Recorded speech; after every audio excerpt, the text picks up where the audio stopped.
So, do you feel that abundance has changed your mindset about anything or anything that you haven't in the past?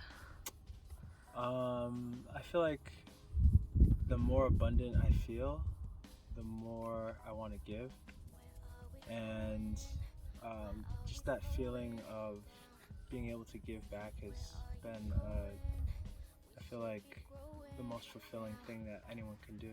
Just being able to give to people in need. I don't know if there's anything that can make you feel better, and I feel like I've always wanted to give back because of how little I had when I was young, and I felt like I was always receiving from other people, which made me so grateful. And I feel like that began my practice of gratitude and just being more grateful for just the little things in life. And I think that practice of gratitude is the most important thing when it comes to becoming abundant. I don't think you can become abundant without being grateful for what you already have. Good. So if you're grateful for what you have, you'll always have more than enough. Like if you, let's say, you're like, down on your luck, you don't have a lot of money, but at least you have a roof over your head. At least you have hot water. At least you have a bed to sleep in. That feeling of having, being grateful for what you already have, um, it just puts you in this space, this state of being where you don't feel like it, you can't feel like you're in lack and feel grateful for what you have at the same time. So when you're grateful for what you have, you're automatically abundant. And physiologically, what that does to your body is it's actually kind of amazing to me because our emotions have a physiological effect on our body. So when we think about being grateful, certain hormones get released and we start to heal our body, and we also start to attract more to us um, through the law of attraction, which I mean I'll go into later, but it's like a lot of quantum physics involved. But that state of being, of gratitude, of joy, of happiness, they're all on the same like frequency. They're all uh, sending the same type of hormones to your body that are opposite of stress hormones. So if you're feeling stressed out, you're living in lack, you feel like you don't have enough, and you're always needing and wanting to receive, you're gonna have certain hormones get released, like cortisol, which is a stress hormone that has been known to make you store belly fat, have you have racing thoughts, creates anxiety, stuff like that. It's just not a organized and peaceful state of being. But if you're grateful, if you just start thinking about the things that you're grateful for in your life, even just saying, "Oh, I'm so grateful to have two hands and 2 feet and legs that work," because some people don't. Some people can't see. Some people can't hear. Some people uh, don't have a home. Some people don't even have clean water in the world, which is crazy to me. But if we feel grateful for what we do have and we look at, how much worse it could be sometimes, that brings us to a state of being where you just can't help but be happy. And that radiates. People like feel that energy around you.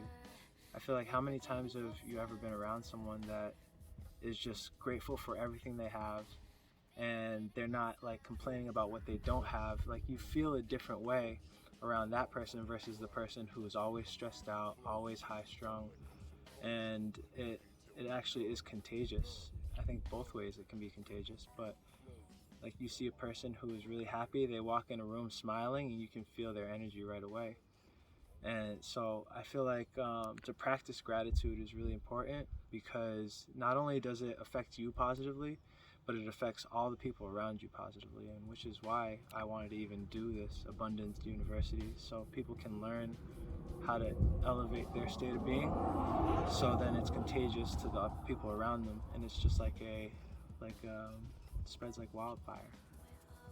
So, what would you say to people who are trying to become more abundant in life but feel that the other people in their lives aren't doing the same? If they feel ostracized because they were trying to make a change in their life, but they might be facing, some hate from others in their lives. Do you have any recommendations? Um, all I would say to that person, the most simple thing I could say to that person is everyone is on their own path.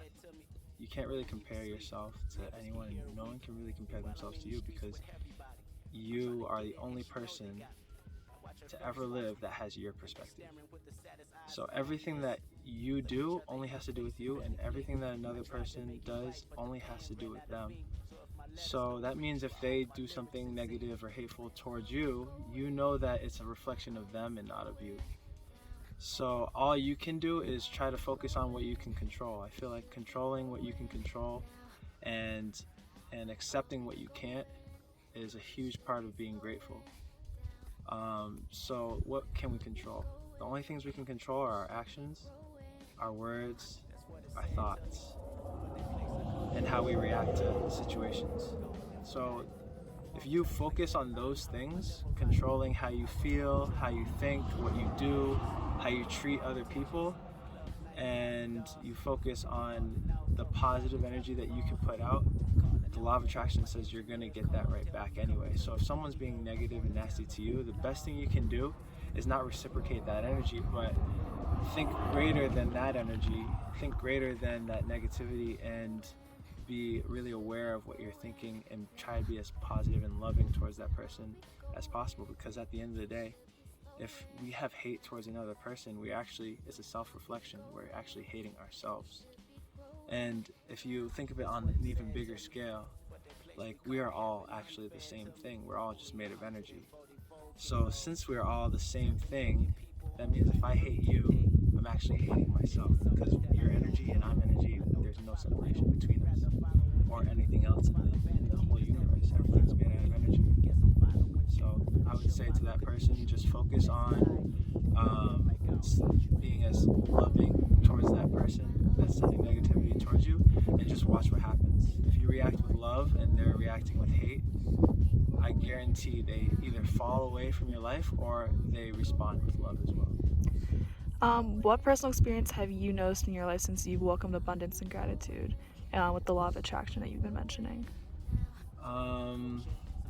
I think the greatest thing that I've experienced is just an inner sense of peace, and just a knowingness that I'm here right now, and that's all that really matters, and just being present in this moment.